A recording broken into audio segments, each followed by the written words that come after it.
What does wealth mean to you? Does it mean freedom from ever worrying about money again? The ability to do things you want to do, when you want to do them? Being able to comfortably provide for your family and loved ones? Or the power to create a legacy of which you can always be proud? Now, let's join Tony at his Wealth Mastery Seminar. Well, we'll learn the secrets of the psychology of wealth, as well as tools to help you create the long-lasting financial freedom that you deserve.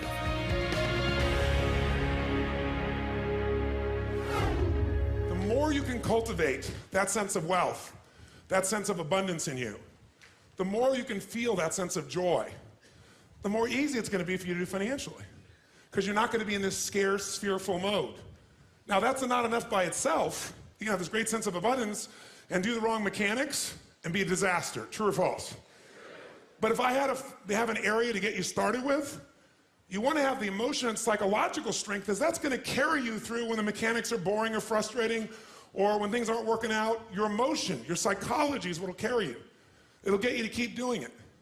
Everyone knows, if you've done any studies, Dr. Seligman is very famous for doing studies on optimism. And in those studies, you know what he found out? People that are pessimists are much more realistic. They're much more accurate. If you give them a test and you ask them to look at something and give you a size measurement of it, or to evaluate their own success or failure at a task, in every study Seligman's done, he did it in the University, I think Pennsylvania, if I remember correctly, originally, what he found was that optimists always see themselves as doing better than they really did. They basically BS themselves. What happens to pessimists, they're 10 times more accurate. But here's what he found out. What he found out is because the people who are accurate never push themselves because they know it's never going to work anyway. Whereas the optimist sees it better than it is, so they keep doing it. Because they have the illusion they did well, I'll do even better next time. And because of that optimism, they did it more often, and so optimists succeed at a 4 to 5-fold, depending upon the task, result ultimately beyond anything that a pessimist will do, and they're not as accurate. All that's a big way of saying is, if you can develop a psychology of resilience in yourself, you don't have to be optimistic or fake, you can be real. The realness is, whatever shows up, you are larger than anything that can happen to you. You are larger than any financial challenge you could ever face. Who here has gone through a very tough financial time where you didn't know how you were going to pull it off, but eventually you did? How many have done this before? Say aye. How many have had this happen more than once in your life? Say aye. Then the true history could guide you to know you can get through this and not let you be overwhelmed by the moment. But also the gratitude can put you in that sense of wealth. Fijians are wealthy. Whenever I bring friends there, we have 325 acres and 3 miles of ocean frontage. It's unbelievable. But you go up these 2 villages, and my friends initially will say, well, look at their houses, look at their homes, and they don't really have electricity, they don't have this, but they don't feel poor. It's your identity. The way you define the wealth determines whether you're wealthy or not. So are there enough things for you, knowing that 2/3 of the planet lives on $2 a day, that you could get yourself to really feel grateful, yes or no? Yes. How much of your life do you get benefits from today that you never had to create? Think about it. Like I said, the roads you ride on, the library, the books you didn't have to write, right? The internet that you can access in seconds and get answers to just about anything. The people in your life that you didn't have to raise, but are there for you. Think about all the different aspects of your life. If you want to be wealthy, all you have to do is associate. So before we do the financial part, because financial independence is different than wealth. Wealth is that state of mind. Financial independence is being in that position where you don't ever have to work again. That if you work, you do it because you really want to. Now, I'll give you a clue. If you get financially independent and you don't work, you'll be miserable. I can't tell you how many friends I have that sold their company, made $50 million. One man made almost $1 billion, and was really excited for a while. But after a while, it was like bored. His vehicle of his business gave him a sense of contribution, and he was always growing, figuring out how to solve problems, and he had all the people he was connected to in the business, all the employees and friends and associates, and he was significant because he was doing something worthwhile. And he had tremendous certainty because he knew the business, and also variety because it's always changing. And now he had this money. So the real secret is to be financially free, to be financially independent. You want to get where you never have to work again, but you do. Because you want to. That's when life gets very cool. When you don't have to work, but you want to, you often work harder. I enjoy my life today. I don't have to work. That's one of the most killer experiences in life. So I want to tell you, I'm not just saying this as some little positive thinking technique. I'm telling you, this is the secret, the real secret, to shift it inside of you and to add the real value. Most people are trying to pursue something in the future that they already have. I want you to think of what it is you think you want that will make you wealthy or financially free. Tell me what it is you want from financial freedom. How will you know when you're wealthy? Anyone, tell me. Raise your hand. How will you know when you're truly wealthy? How will you know when you're financially free? Yes, ma'am, right here. When my husband is no longer stressed about finances.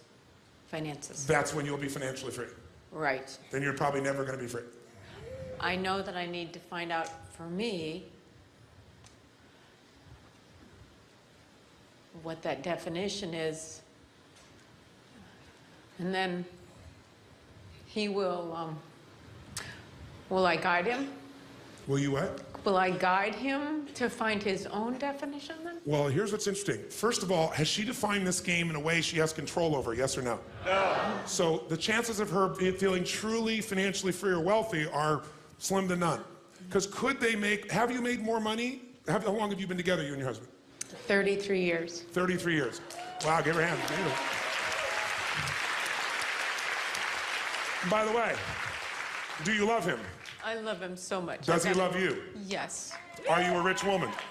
I am the most wealthy woman in the world. Give her a hand for that one for starters, ladies and gentlemen. Now notice, if she associates to that part of her wealth, can she get to where she feels rich, yes or no?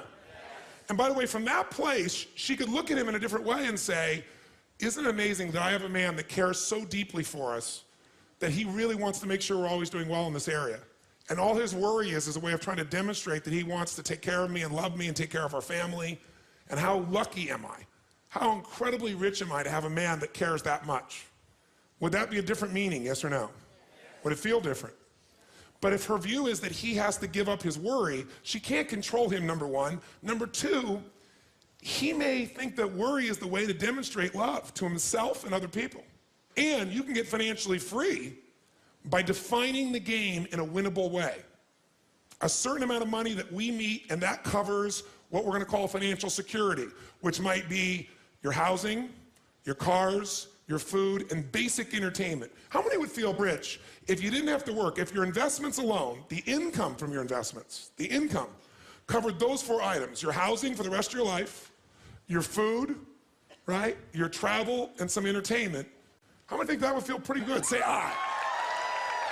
And by the way, that number is way smaller than what most of you think of when you think about being financially independent, which is everything covered without working. So why not get the first one down pat?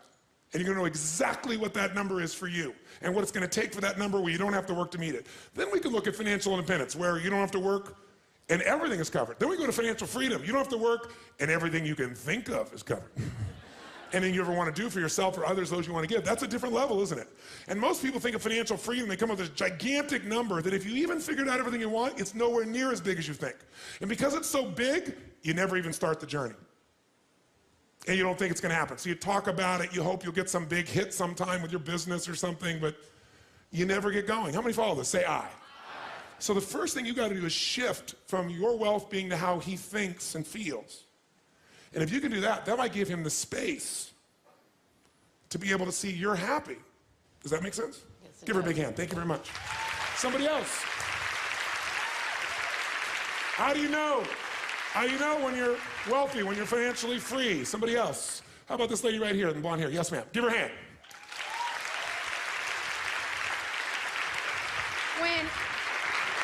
When I have enough money to keep everyone around me fulfilling their dreams. Okay, so when I have enough money to fulfill everyone's dreams around me, how many have learned that whenever people meet a dream, they usually create a new one? So that means basically you better never stop anything. Yeah. Right? So you have to fill all of them. And why does it take that for you to be wealthy? I feel sometimes I hate to use the word luck, but I feel like I'm luckier than those around me. Okay. So guilt is part of your motivation? Yes. Okay. Well, that coming from guilt, that's an abundant place. So the truth is she can never be abundant because she has a belief system inside of her, which is a limitation, which says, if I have more than others, there's something wrong. And many people have a thing where I have to give it all away. And it's just not in their head. And that puts me in more stress, then I gotta figure out how to do it again. But the most powerful way we impact other people is we impact them by our example. So don't get me wrong, I mean, I think most of you know, I help feed millions of people each year. I do projects in Jerusalem, I do projects all over the world. I love what I get to do with my life. Big into contribution, gigantic. Not just with my words, with my time, not just my money, my time and energy. But I also have learned the balance I didn't know before, because I used to think I earned love by giving everything. Yes. And if I have to give you something for you to love me, then we just made a trade. That's not love, that's horse trading. Or there are more direct terms for what that could be called. What do you call a person that only loves you if you give them something, like money? Oh, how dare you say such a filthy word. But that's really what it is, isn't it? So if you were to make that shift, you could also say, if I try to make everybody else's dream happen, then I get the joy of it. Like, when I was a little kid and I had no money, whenever I went to lunch, I bought lunch for somebody, you know, I found a way, I had to, we went to lunch, I didn't let anybody else buy it. And I did that into my early 20s because it was my way of feeling that I was a giver and not a taker, which made me feel good about myself, right? But I one time went to dinner with this very wealthy man, and he had 10 times more money, but I'm gonna make sure I paid for it. And I still have that basic nature, but here's the balance in me now. I don't have to. Because what happened was this guy grabbed my wrist, and he took the check from me, and he said, are you gonna cheat me of the joy I'm gonna have of buying you lunch? He said, are you that selfish? And he got my full attention. So it's still, I don't think that pattern of being a giver is gonna leave in you, and I don't think it's a bad pattern. It's out of balance. So she can't be wealthy as long as it's a trade, right?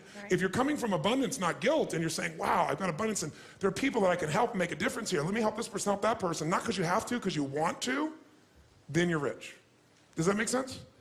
Give her a big hand. Thank you very much. How about this gentleman right here? Yes, sir. Right here. Yes, sir. Give him a hand. Give him a hand.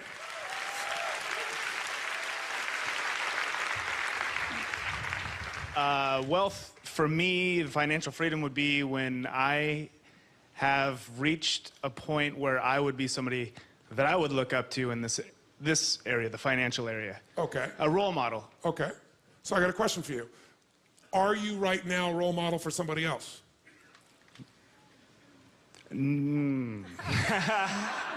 Possibly. Yes. Could you be? I could be, yes. Yes. So you've already achieved it, but you're still not wealthy. Well, I'm not my role model. But would you be the role model you would have had years ago? Would you be an example of what years ago you would hope for? Now you want even more. No, I'm financially not. In other areas of my life, definitely. Okay, that's fair. So what he's saying is, my definition is it has to be somebody that somebody looks up to. In other words, I need to be significant is the need he wants in financial terms in other people's eyes.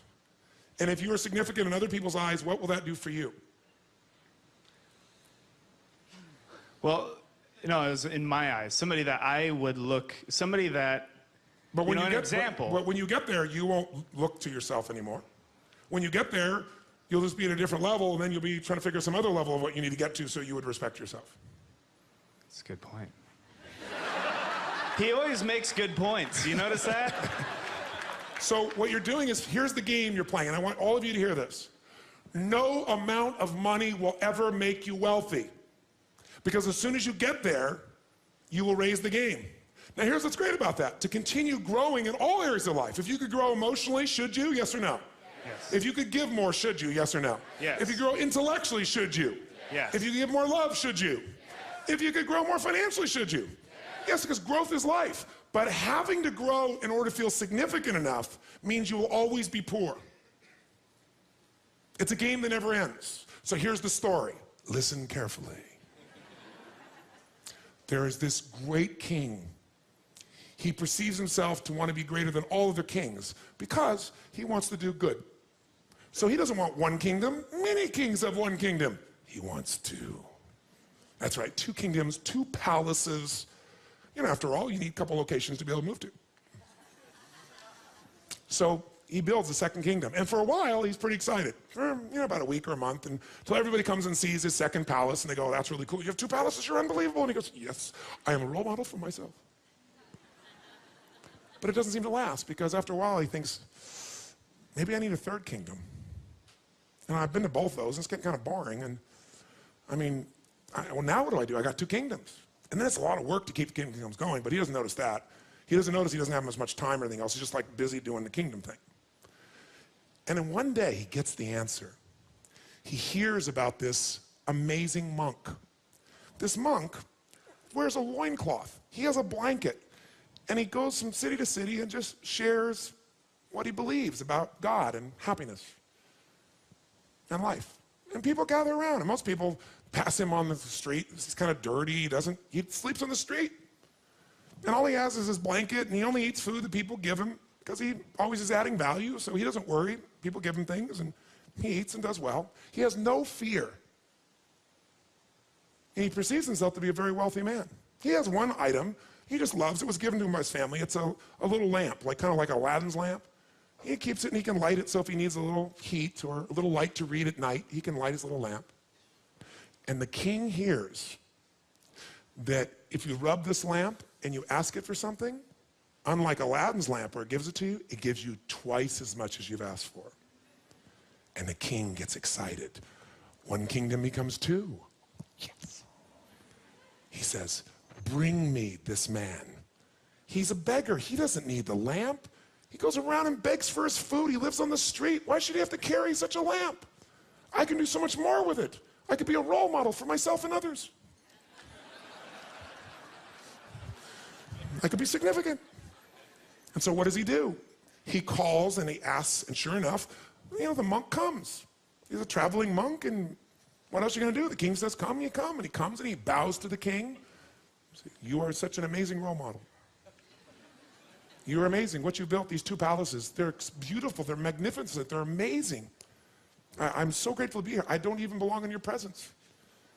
And the king says, no, I'm very fascinated by you. You travel from place to place. You don't have one place, you just stay. He goes, no, I travel, meet people. And how do you survive? Well, I love people and share ideas, and people tend to share with me. When you love, you tend to do okay. You have nothing, but I understand your loincloth and a blanket and anything else? Oh, yes, I have this lamp that was given to me by my family. It's just really beautiful. I love it. It's not, that valuable, but it's just, to me, it's valuable because it was a gift, and it's beautiful.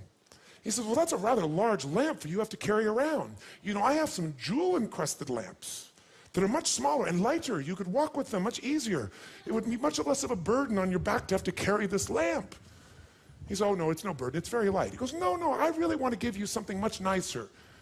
And he said, please give me your lamp. And he says, well, sir, he said, please. He said, I'm so honored to be here with you, but this is a personal gift, and I value it not beyond money or what it does or even the heat or anything it'll do. I just value it because of the gift and what it represents. He said, well, I really would like your lamp. He said, sir, I would never deny you anything, but I must have integrity with my own relationships, and I must go. And he bows and leaves before the king can respond. And the king goes into a rage.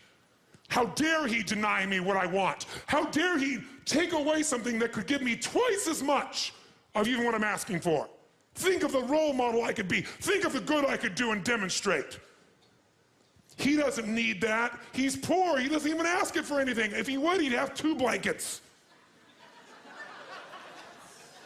2 loincloths. And what would that do? Would that change the world? No! I need the lamp. And he rips himself into a frenzy, and he turns to his henchman and says, take the lamp from him. And so they go, and they find him in an alley, and they beat him up, and they steal his lamp. And now, the king is so excited. He tells everyone to leave. He steps into this giant palace bedroom, which is bigger than most people's entire palace. And he sits down, and he rubs the lamp, and he says, oh, great lamp, give me 100 pieces of gold. And the lamp says, oh, great king, absolutely. But why 100 pieces? Why not 200 pieces? He goes, yes.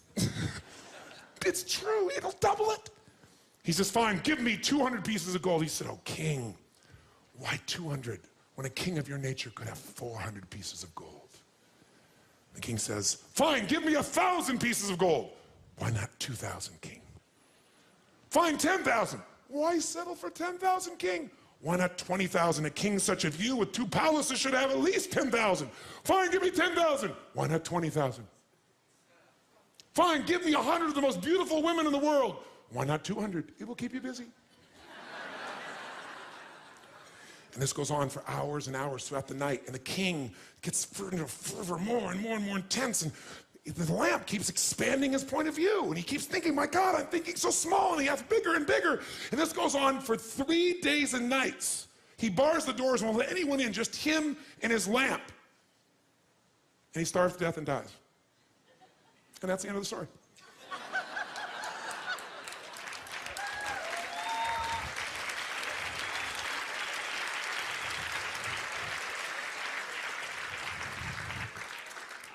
I guess, hello? I guess really what it amounts to is being able to contribute and help and influence in a positive way in somebody's life. What I want to take you away is waiting to become wealthy. Because are there people right now in this world, if I took you to Africa, if I took you to plenty of parts of this country, on the streets of many of these cities, if I took you down the street here to San Francisco in the Tenderloin District, is there someone there that right now you could mentor and could change their life financially as well as emotionally, psychologically, and physically with what you already know beyond anything they could imagine? Yes or no? Yes. Then don't wait to be wealthy. Start rich and then get financially free as well. Give him a hand. Thank you. By the way, is this making sense to you? Do you see why I'm so intense about this? Because I don't want you to go through and get more money and have plenty of money and still not be happy, still not be fulfilled. Until you define the game in winnable ways, you never win. And you chase it, and you die chasing it. That is not to say you shouldn't take your life to a whole nother level financially and have greater choices and greater ways to give gifts, but don't wait. And if you don't wait, if you can own that you're already wealthy, I can promise you'll get to a level of riches financially 10 times faster than with the identity you have of limitation. Does that make sense? That's the essence of what I'm talking about here. Let's talk about money now, not wealth. Do we agree? All those wealthy in this room right now, say aye. And if you really have done what we have, you're not just saying that as some verbalization, you can really feel it. You can feel abundant. You can feel wealthy. From that place, what does it take mechanically to get this thing called financial independence? And what is financial independence as opposed to wealth? Wealth is a product of the mind. Again, no amount of money you ever achieve will make you wealthy. Gratitude will, and living a life where you know you're contributing, adding value will. That's what's going to make you feel wealthy. Where you're a giver, not a taker. That doesn't mean you can't receive, but someone who's always looking at what am I getting out of every single thing they do is always poor, because they live in scarcity.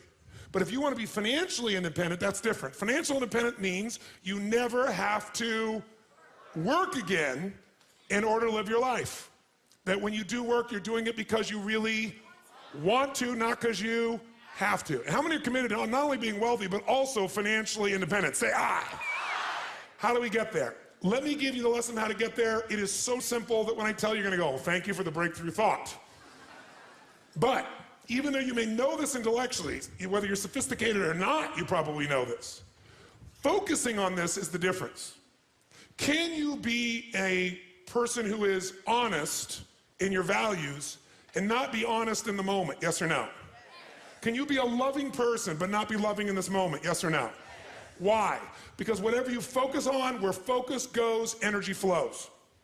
So I don't care how sophisticated you are or unsophisticated. If you put focus in what we're going to put in front of you right now, even if you knew it before, you may know it cognitively, but you haven't linked enough emotion to be doing it consistently. Or if you are and you're here, you obviously want to do it more and better. And what we're talking about right now is financial wealth, not just wealth as it says, as an emotion, as a sense. If you want to be financially independent, the formula for financial independence is so simple. And you can't achieve financial abundance unless you really learn to apply this, not just in a concept in your head, but consistently in your life.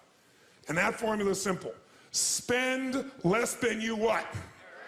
You go, thank you for the breakthrough thought, Tony. But is this what most people do, yes or no? No. What do most people spend? More than they earn.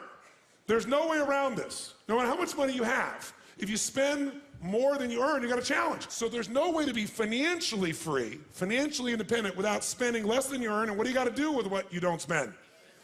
You got to invest the difference. Because what I want to show you right now is how do you build what everybody should own. Every one of you should leave here with your own personal money machine.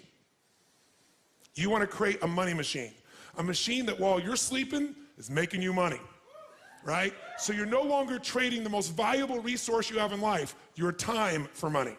You want to trade money for money. You want money to go to work. You want to put that money to work for you so while you're sleeping it's making a difference. You want to create a machine, and that machine you want to create is something that you want to be able to feed you at some stage where you don't have to work. That's what the money machine is. And so how do you do that? First step, spend less than you earn and invest the difference. Now question, how many of you currently are spending more than you earn? Be honest, raise your hand. How many are spending less than you earn? Raise your hand. Fantastic. Now, if you spend less than you earn but you don't invest it, you're not going to get much value. Now most of you say, well, I do invest a portion of that. So I might spend more, I do some new spending, but I do invest a portion of it. The second secret to this is you got to reinvest. How many of you have ever made a big hit in your investments and went, oh my God, that's so cool, and took the money and spent it on something? Raise your hand, say aye. Come on, say aye. I know you all, anybody's invested has done this. If you got a big hit, you go, oh, this is it. Nothing wrong with that, but you got to make sure a significant amount of that, you reinvest your returns so you get compounded what? Compounded growth is the most basic principle in the world. We all know it intellectually. But are you emotionally associated enough that you're really utilizing it to its maximum capability? If you don't, you're not going to get financially free. You will never get financially independent by your earnings alone. Let me tell you something. There's 3 or 4 areas of your life you don't want to go to an expert. You don't want an expert to make the decision. An expert can coach you, but you better make the decision. One is how you raise your kids.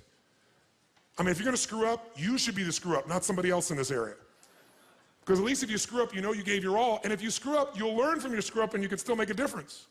But letting someone else tell you how to raise your children is insane, to think that they know more than you do with your own child, with the soul that you brought into this world. They can coach you, you can learn from them, but you got to make those decisions. What's another area like that? Your physical health. If you don't learn this area because you think it's too complex, I'm going to give this decision to somebody else, that somebody else may be totally sincere and sincerely wrong. I'm not lecturing you what to do. I'm just saying whatever you're going to do, inform yourself and make the decision. Because someone else making that decision, the consequences are too great for your children, for your health.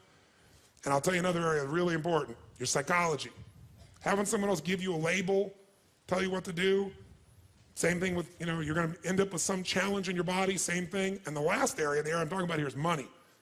Because what most people do is they go, I don't have time for this, I don't understand this, I need to go to an expert. Because I'm not here to sell you some financial investment or plan. Because if I did that, I'd have a self-interest in the process. That's not going to serve you. And that doesn't mean someone can't sell you something. It just means I'm coming here to advise you on how to make better decisions, not tell you should do this individual thing. Because what individually you need to do changes. And by the way, even if you have the best intent, can you be wrong, yes or no? So I'm not here as a registered investment advisor. I'm not here to sell you a stock or a bond. I'm here to teach you a way of evaluating so you can make better choices more of the time. Because when you get to the financial area, when you meet somebody, what's the old phrase? When a person with experience and knowledge meets a person with money, what happens? The person with the money ends up with experience, and the person with experience ends up with the money. And even if the intent is purely positive, if this person screws up, no one is going to care about as much as your financial world as you. No one. No matter how much they care, no matter how much they're committed, because it's your life. And if they make a mistake and they're sincere, they get the learning, which will make them better in the future. But if you make the mistake and you have this concern, you can have the learning. And there's valuable in that. Every one of you in this room is going to lose money. Every one of you. There's no way. The person I work with, one of the top financial traders in the history of the world, top 10 in the history of the world, is not even right half the time. How could you make billions of dollars if you're not even right half the time? Not even 51% of the time. I'm going to show you in a few moments. It's known as asset allocation. It's the way you invest. It's what you do. That's what's going to shift this. So first step, spend less than you earn, invest the difference. Second step, reinvest it so you get compounded growth until you reach the home run, your money machine, until you reach a critical mass of capital, of investment capital. When you get to that critical mass, and what determines the critical mass is how much you need for the lifestyle that you want. Once you get to that critical mass, what it provides for you is what you're investing for. Who knows No matter what investment you're doing, what are you really investing for? Whether you're investing in cars, stocks, bonds, real estate, financial instruments, what are you investing for? You're not investing for returns. That illusion will keep you from getting to the end game. If you're wealthy, here's what makes you wealthy. Income, not assets. Assets you can buy, and assets change in value all the time. You need income. Some people are very wealthy on paper, but they have no liquid assets, and if something happens, they are in deep stuff. How many of you have ever been in this place, by the way? I'm curious. So you need income. Ultimately, you're trying to build a money machine. If you invest in, let's say, an antique car, and you call it investing, but you're never, ever going to be willing to sell it, it's not an investment, it's an acquisition. How many follow what I'm talking about here? Because what you're really doing is you're wanting this car. You're not wanting to ever make this build your critical mass so you have a money machine so you don't have to work. When you build your critical mass, when you spend less than you earn, that's the difference, and then as you get compounded growth, you reinvest for even more compounded growth, which will walk you through, you're going to eventually get an amount of money that's enough that without working, the interest on that money alone in a secure environment will give you the income so you never have to work again. Then you have a money machine. How many be up for this process? Say aye. That's different than you have X amount of assets on your net worth, which, by the way, can change how fast? How fast? If the marketplace changes what they feel about real estate, if they change what they feel about the companies you've invested in, how fast can all that change? How fast? In a heartbeat.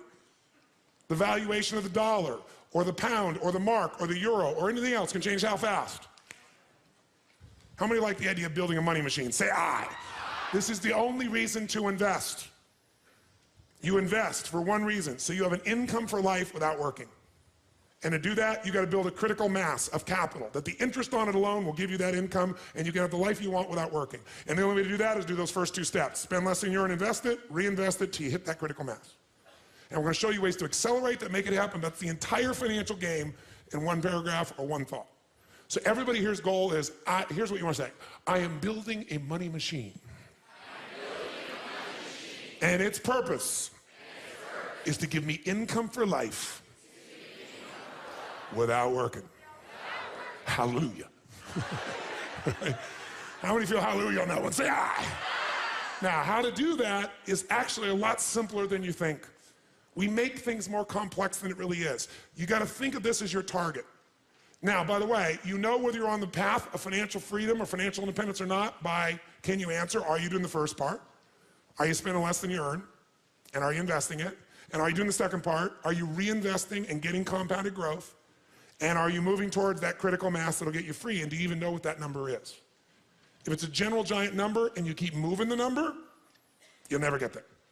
We have to define, this is what it is. So think of this as the bottom line. In order to achieve what you want, where you have a money machine, here's what you must do.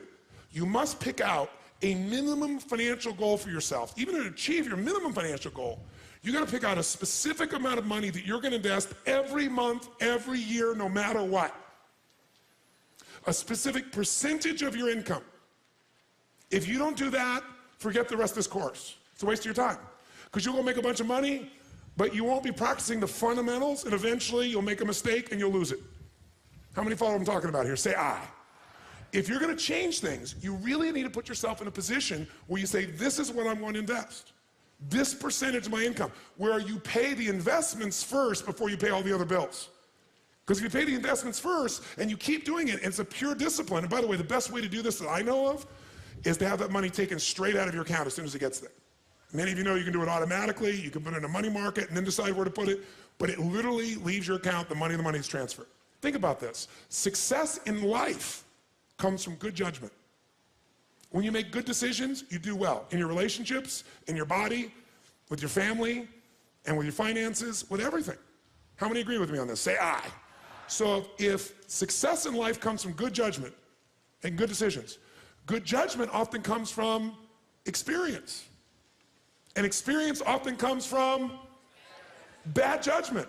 The secret, that's why we come back to the 80% of psychology, is when you make the mistake and you go, oh my God, my numbers came down, I'm not making progress, instead of saying I can never get there, it's redoubling your efforts.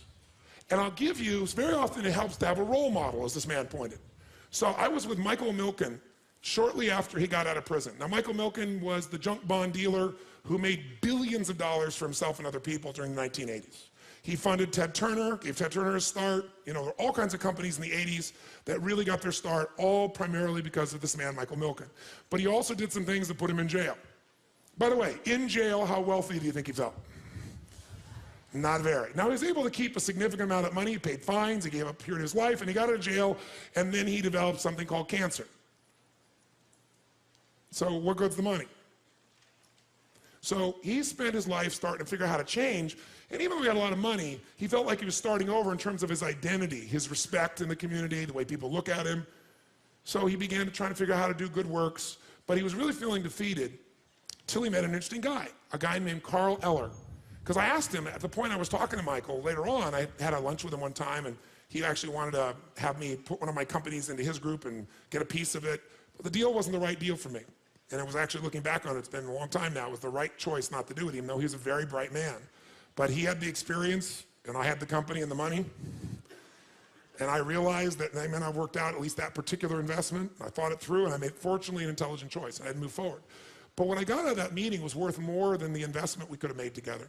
What I got out of that meeting was a role model that I'd like to give you, and it still guides me. And this man, Carl Eller, was his role model. And I said, well, tell me, what's so special about Carl Eller? He said, well, let me give you his history. In 1952, Carl Eller was a man who got involved in outdoor advertising. A young man, he went to work for a company, and as he did this, he worked there for about 10 years at a particular company. Then about 10 years later, 1962, he found himself in a position where he had learned enough and had enough compounded life experience. Does this make sense? 10 years, working for somebody else, learning the business, learning to make intelligent choices, that he said, you know what, I'm gonna get a little money, I'm gonna leverage it, and I'm gonna buy my own little company in the outdoor advertising business. And he did that in Arizona. So he buys a little company, outdoor advertising, and he calls it Eller Advertising or Eller Outdoor, if I remember correctly. What happens next? Well, he takes the next 6 years of his life, roughly, and he builds that company up. And about 6 years later, he builds it up enough that now, all of a sudden, he looks at his life and says, I can merge this and get more value. I can work with someone else. I can see what those guys did at the company I worked for. They didn't just do things, they merged with other companies. So he follows the model he learned. And so sure enough, he merges with a local radio and television station there in Arizona.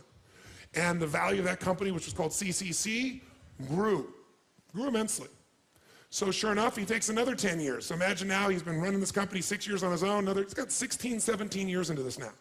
Do you think you can compound things over 17 years if you make intelligent choices and you're smart? Yes or no? Do you think all the decisions he made were good ones? Yes or no? Did everything he do make money? Yes or no? He failed at many things, but he had the psychology that he learned from everything. And if it didn't work, he said, that's experience, and we'll learn from it, make a better decision. So over the next 16, 17 years, he basically moves into a position where all of a sudden he's in a place where this company has some real value, and he sells it with his partners to Gannett, the people that own USA Today, a really large firm. 1980, he becomes chairman of Columbia Pictures. And in a short period of time, from 1980 to 1983, taking what he's learned from the advertising business, he grows Columbia Pictures, and he helps them to merge with Coca-Cola. So by 1983, picture this. This man has been working his entire life, right? 52, he got in advertising, it's 83. How many years there, guys? Basically 30 years, right? 3 decades. As long as I've been doing what I've been doing, that's how long the gentleman was who accumulated for himself $70 million just by investing in other people's stuff, not even having to do it. You don't have to be a great entrepreneur to make money. You can invest in a great entrepreneur. You know, you can look over at somebody like Bill Gates and say, I'm gonna own a piece of him. Let him be the creative one. I don't have to work all around the clock, let him. So a lot of ways to get wealthier, a lot easier than just running your own business, and many of us love running our own businesses. This man was good at running his businesses. So by 1983, he's accumulated a net worth of $500 million. 30 years, $500 million. How many think that's pretty good? Say aye. And by the way, $500 million in 1983. 83 was, decades ago. What's that worth today? I don't know, but probably, certainly spending power worth more than $1 billion, that's for sure. So he's got $500 million. So what's he gonna do? At this stage, he's, at that stage, I think he was 55 roughly, somewhere in that range, mid-50s. And so he says, well, I got all this money, but I don't have to what? I don't have to. And so he does it for a while, but it makes him crazy. It's like, I got to do something with my life. I have some meaning. You can only lie on so many beaches. You can only drink so many daiquiris. You know, I mean, I want to do something productive. So he comes up with this idea that he's going to take over a company called Circle K. Circle K is a company at that stage that's doing about $700 million in sales. He goes in and partners and he puts up a chunk of his money, in fact, virtually all of his money to make this deal happen. But he thinks, I'm going to turn this thing around. And guess what? He does. He turns Circle K in roughly 5 or 6 years into the second largest convenience store in the world behind 7-Eleven. Second largest in the world. It's got like 4,500 stores in the United States, about 1,500 overseas, and like 100 countries. Just an amazing growth record. He takes the company from $700 million in gross sales to over $3.5 billion in gross sales in that short period of time. So now we're really looking really good, wouldn't you say? We're in the early 1990s now, right? He's done this for 6 or 7 years. He's built this incredible piece, and in 2 years, the entire company reverses its fortunes and goes bankrupt, and he loses $500 million, everything he's accumulated in 37 years. And he's 62 years old.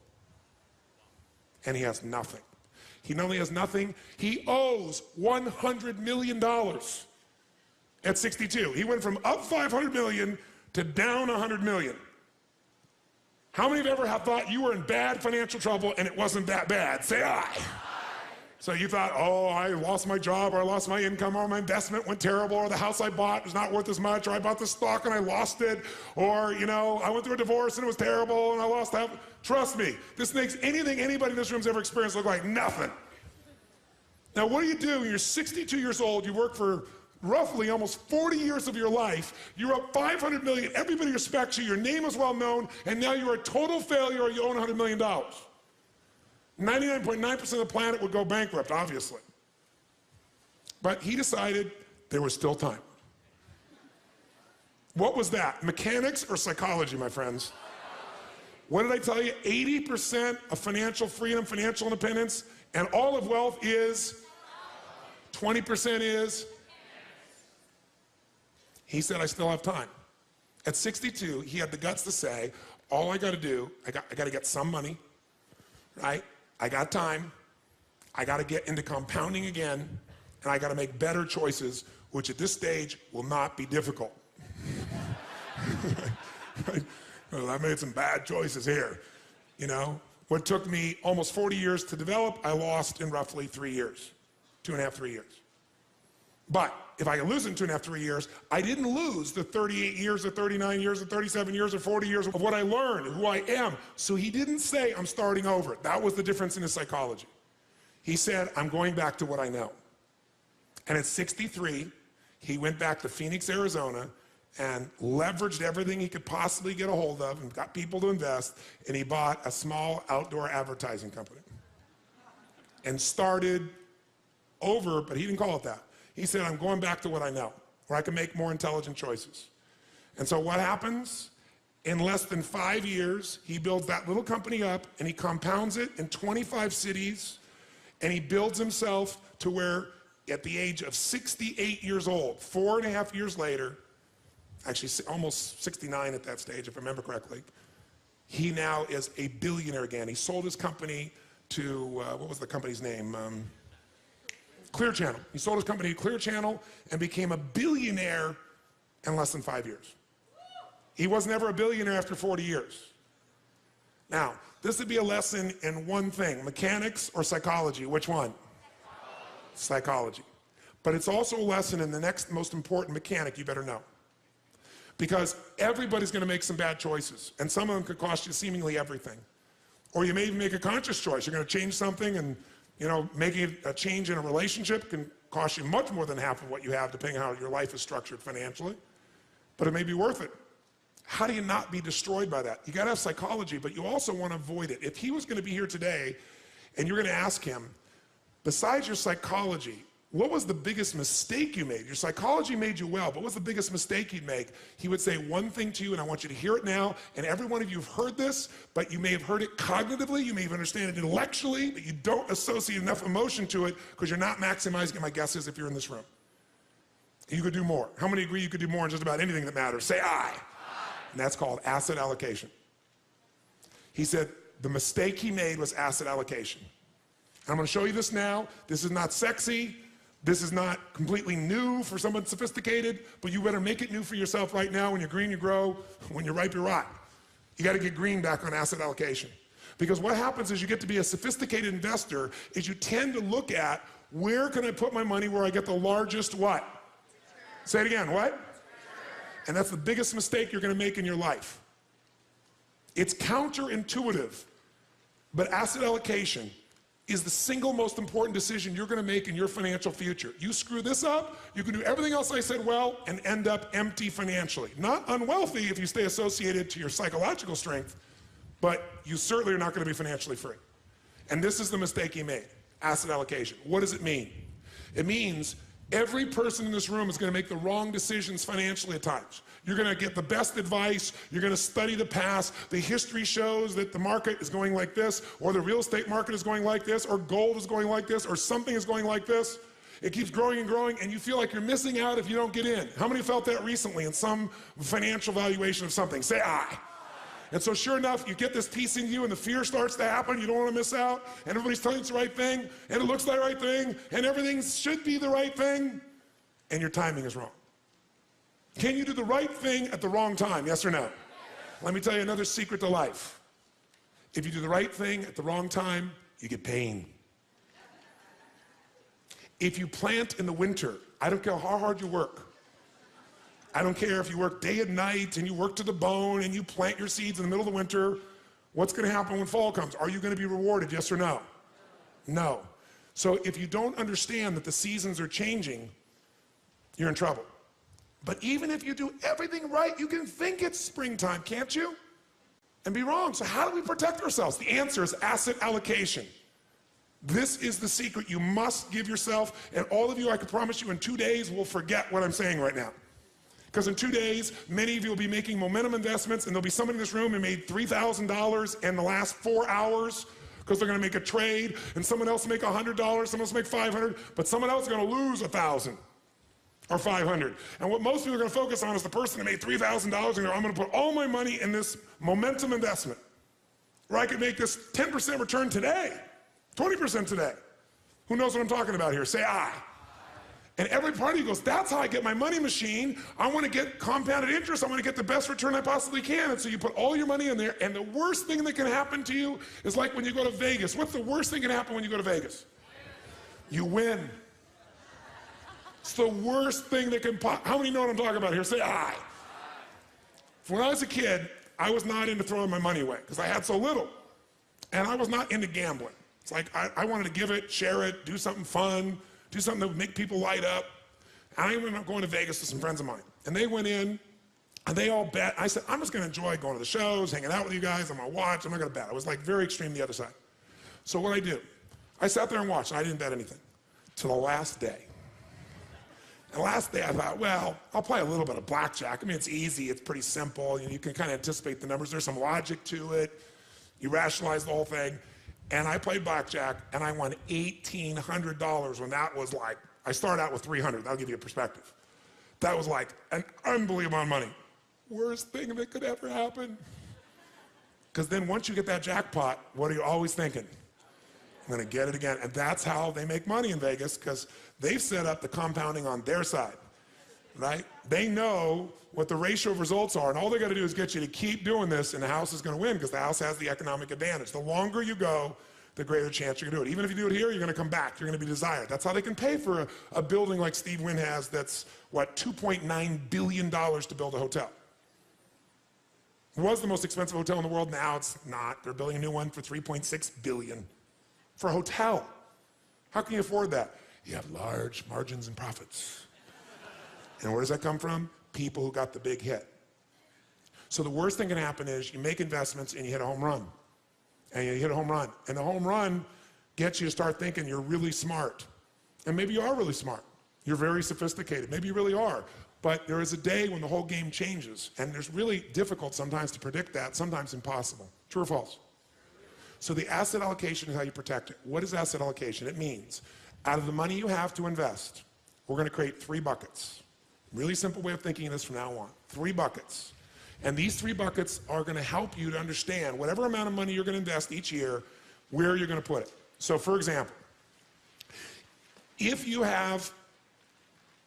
don't spend less than you earn, you're going to have nothing to invest. If you spend less than you earn, now you have something to invest, right? Do you need to come up with a specific number, a percentage, or a dollar that you're going to invest every month, every year, if you're going to get to your money machine? Yes or no? Yes or no? Yes. Where are you going to put that money? Whether it's $100, $1,000, $10,000, $100,000 a year, $1 million a year, $1 million a month, doesn't matter. Where you're going to put it, if you're smart, is you're going to put these 3 buckets of asset allocation. What are the 3 buckets? The first bucket is the security bucket. When you think about investing, think of 2 types of investments. There are fixed income investments, and most of you are clear what this means. What does it mean when it's a fixed income investment? Who knows? What does that mean? You got a guaranteed rate of return, assuming they deliver. And anyone cannot deliver, including the US government. They haven't not delivered, but they could. Is there risk in any investment? Yes or no? So just ratios of risk. And as we know, no risk, no reward. So if you don't invest, you're going to lose if you invest at times. But if you don't invest, you've already lost and you can never win, never have a money machine, never be financially free. So fixed income investments are the types of investments you're going to make where there's a guaranteed return. A bond. A company gives you a bond. What is a bond? They're guaranteeing you give me your money, I will deliver at this time, at this date, this percentage return to you. So it's fairly what? Secure. Less what? Risky. We all understand this. The second type of investment that you can make, and it helps you understand what you're going to do, is something that's going to be growth-driven. And growth investments are investments where you probably have a much greater potential for growth, which means you get a greater return if you're successful. But if you're not successful, do you have a guaranteed rate of return, yes or no? No, so in a growth investment, you have the potential of greater return, but also greater loss. There is no guarantee in a growth investment. No matter how long it's been going that way, there's no guarantee. We start to get the illusion that it's going to always go up. It isn't necessarily. So where do you put your money if you think of things that are more secure versus not? The security bucket is where you want to put investments that are secure by their nature. Because they're secure, is this going to give you a huge compounded return per year, yes or no? But can it give you a huge compounded return even if the number is small if you do it long enough, yes or no? So what we want to do is your first investments have to be in your security bucket, and everybody wants to do the opposite. Because why would you want to go put some money in something you're getting 5%, 6%, 7%, maybe 8% on, when you could go do something else that you believe you can make 20% on? Because the 5, 6, 7% is totally guaranteed by that promise, by that government, by that company, by whatever the situation may be. And if you screw up in your growth investments, you've got how much? 0. What did this man Eller do? He put everything in his growth bucket. How many follow what I'm talking about right now? He went, why would I put money in my security bucket? I got $500 million. I can do all these different things.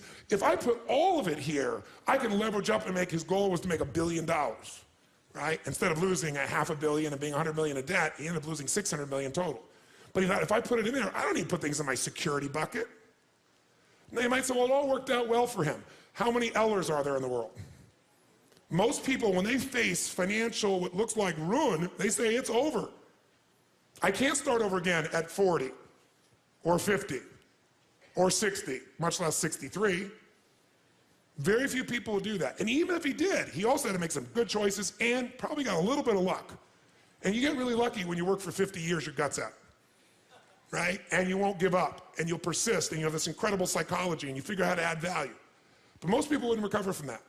If there's anything he'd do, he'd have been worth billions of dollars and wouldn't have had all that stress if all he'd done is put a percentage in a security bucket. The question then becomes, what percentage you put in your security bucket, what goes in there? Well, here's some things that go in there. If you don't have at least 2 to 6 months worth of cash that covers your overhead, you're in deep trouble. And today, it's amazing. People with enormous incomes spend most of it. They don't have 6 months worth of cash on the side. And if something happened where they lost their job, or something happened where the economy got hit, or a terrorist attack occurred, and everything got locked up, they'd be in deep doo-doo. How many know what I'm talking about here? Say aye. The first step to getting financially secure, not financially independent, is to make sure you got enough cash that if something happens, you can go for 6 months. You got the freedom. Now, who here already has this set aside for your life? Raise your hand. Fantastic. Give these people a hand, by the way, big hand for that. Oh, come on, give them a big hand. You're like, yeah, easy for you, you brat. This has got to be a basic financial goal. Now, nobody wants to do that because it's not sexy.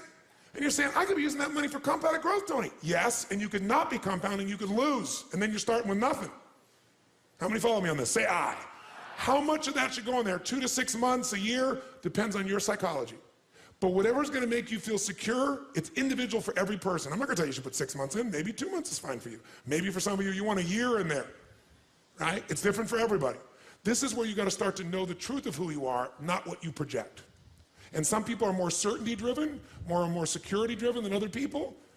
Some people need to have a little more security drive right now in order to keep their life balanced. What else might you put in there? Types of investments. An IRA goes in here, right? Pretty secure. Insurance. The insurance is protecting you. That's part of security. What else could go in there? Your home. Don't think of your home as an investment.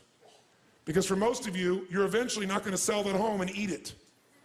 You're not going to sell your home and get income off it. Now, some of you maybe, you made a stage of life where you're accumulating the same homes, and eventually you're going to sell and buy a smaller home and take that critical mass that came from selling the big home, and it's going to take care of you for life. If you're doing that, great. But the place to think about your home in terms of leverage, put it in your security bucket. How many agree with me on this, by the way? Say aye. Because, by the way, if you don't have a home, you're going to be really stressed out, right? So I got to think of my growth outside my home, really. Think of your compound interest outside your home. Your home may be a bonus for you. And fixed income investments all fit in this category. Now, what's the second bucket? Second bucket is growth. 2 ways you're going to learn about growth. The buy and hold strategy, which is the strategy of an owner. And by the way, that buying and holding, that is less risky to some extent than momentum because of the timing, but it can be just as risky. What is momentum trading? That's when you're no longer an owner, you're a trader. A financial trader, everybody's a financial trader. Most of you trading time for your money. Here you're trading money for money. Here what you're looking at is you're seeing movement in prices that may or may not have anything to do with value. Can a price change just based on perception of a company, yes or no? Can perception change the price or the value of real estate, yes or no? A little or completely? But very often, there's a fluctuation that can come from an event, from a perception, and what a momentum player is doing is they're playing for the short term usually. They're in and out when that fluctuation happens. They're betting on the up or the down, because as momentum players, I want you to understand something. Everything we're going to teach you will work in a bull market or a bear market. It would be irresponsible to teach you a set of principles that are based on a market only being bull, because right now in the country you live in, it's a bull market in real estate or stocks or gold or silver or whatever it is. That's irresponsible. You want to be able to make money no matter what happens in the market. How many excited about this, by the way? Say aye. But even if you get brilliant, even if you do it, can your timing be wrong? Yes or no? Yes. Can you be totally smart and make the wrong decision? Yes or no? So what is going to protect you so you milk your money machine no matter what, and when it's time and you don't want to work, you're going to get there? What bucket's going to protect you? It grows slowly and it grows like the grass. So how much should we put in our security? And by the way, what you say, well, what's the third bucket, Tony? Well, there's the security bucket where we put our money first. Second bucket, growth bucket, we put our money second, and we put a percentage in there all the time. Third bucket is the dream bucket. The dream bucket is you want to travel around the world. The dream bucket is you, depending upon the size of how you think or what you're doing or your economics, you want to own a condominium in Aspen. And if Aspen seems insane at $2,000 a square foot, then you might say, I want one in Mammoth, or I want one in Chile, I want someplace else. Many times you get the same thing or better quality just by changing location because of perception. And it isn't any better or worse. You're trying to get financially free and real critical mass so that you can live forever in your own home in Los Angeles, or you move to Portland, Oregon. Portland, Oregon's greener, richer, probably not going to be the first place bombed in a terrorist attack, right? Could you have as good or greater quality of life for a third or fourth the price, yes or no? So sometimes you can get to your goal quicker just by changing locations, changing your perception of where you need to be, breaking your own pattern, okay? So security bucket gets full, growth bucket, but what's the dream bucket? The dream bucket might be a second home, it might be the boat, it might be a trip, it might be owning a basketball team, owning an island, depends on the size of what it is you want to do. And by the way, bigger isn't better. The more you have to feel financially free, the more stress you're going to have. How many follow this? It's the opposite of what you think.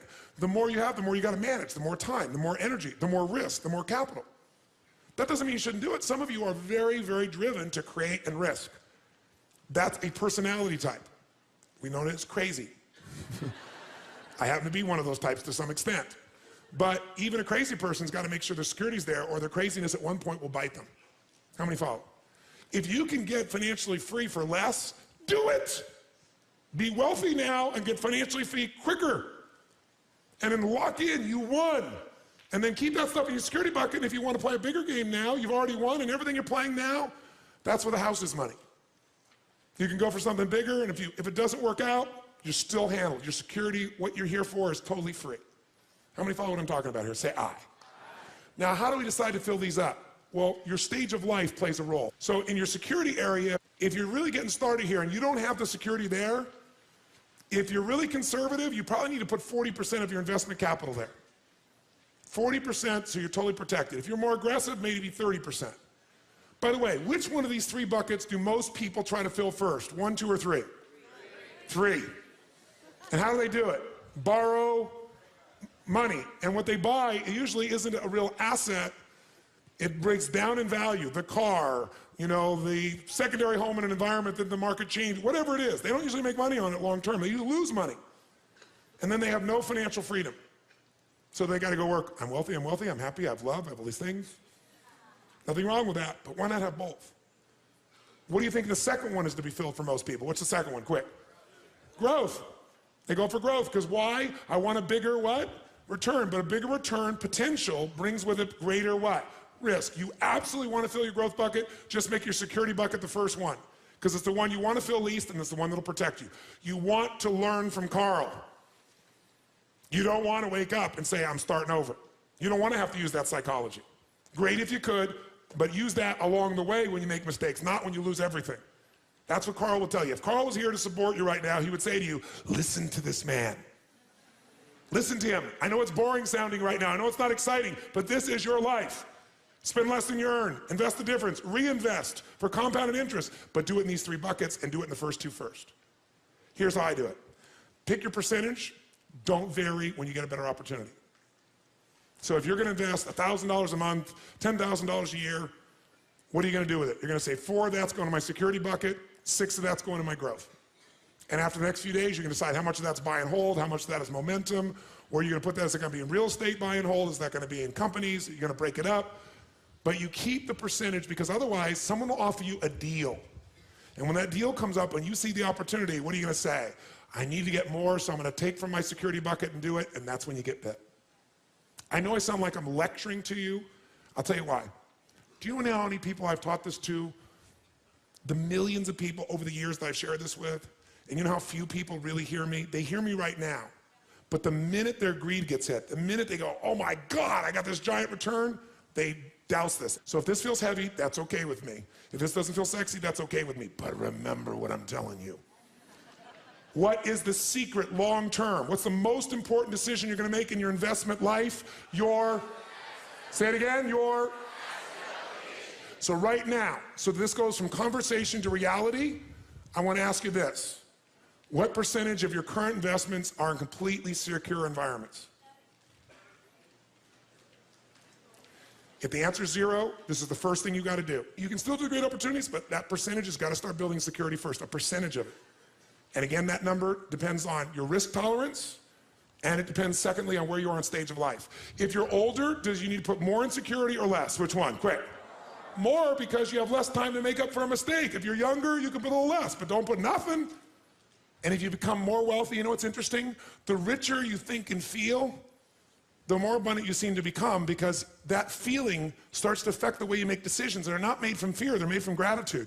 And when you operate from gratitude, and you're coming from a generous place within yourself and other people, it attracts a different experience. You know what's crazy in my life today?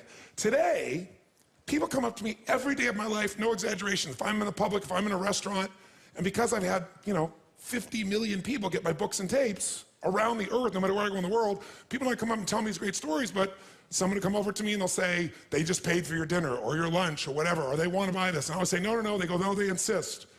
I'm saying, no, I'll go and say, thank you, I really appreciate it, but thank you, I appreciate the gift of wanting to do it, but please let me take care of it. No. I'm thinking, where were these people when I was broke at Denny's?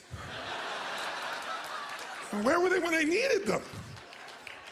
When you're rich, everybody wants to buy you lunch and dinner. When you're successful and wealthy, everybody wants to do for you. When you're not, ironically, no one wants to do a squat for you. Except a few people that feel sorry for you or want to be generous in some way, but the majority don't. It's ironic. The more successful, the more happy, the more healthy, the more wealthy you become, you get momentum. And other people are attracted to you. Deals, opportunities, experiences. So 80%, I've said it a million times because I want you to get it in your body, is this association. So will you give everybody a hand for this day for starters? Everybody a hand for this day.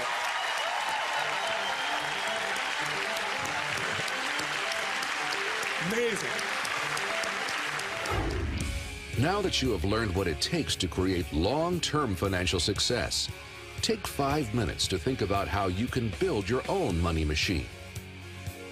1. Are you spending less than you earn and then investing the difference? What are 2 to 3 actions you can take to save more so you can in turn invest more? Could you cut back on going out to eat, cooking more dinner at home, or bringing your lunch to work? Renegotiate costly plans such as for your cell phone or cable? Or meet with a tax advisor. Are you taking advantage of all the opportunities available to you in your tax bracket? 2. What is the ideal asset allocation for you? How would you allocate the extra money saved within your 3 buckets: security, growth, and dream? Why is this the right choice for you?